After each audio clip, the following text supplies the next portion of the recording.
I would like to use this question to introduce a new rule to you. We call this the blank comma explanation rule.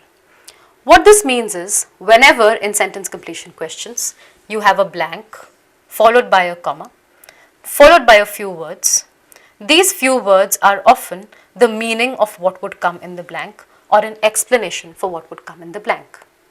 So here, for instance, my blank reads more dash creatures, comma, blithely laying its eggs in the nests of other birds, right? So this tells me that the portion from blithely onwards is the meaning or the explanation for what will come in the blank.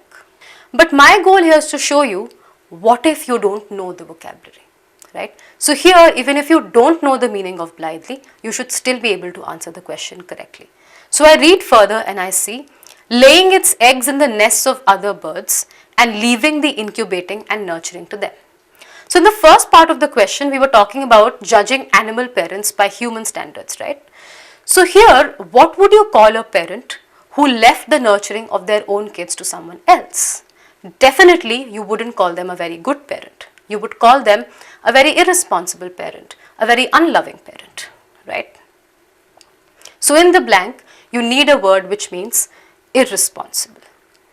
I will now go through my choices. Mettlesome means courageous and lively, not a negative word, definitely doesn't mean irresponsible.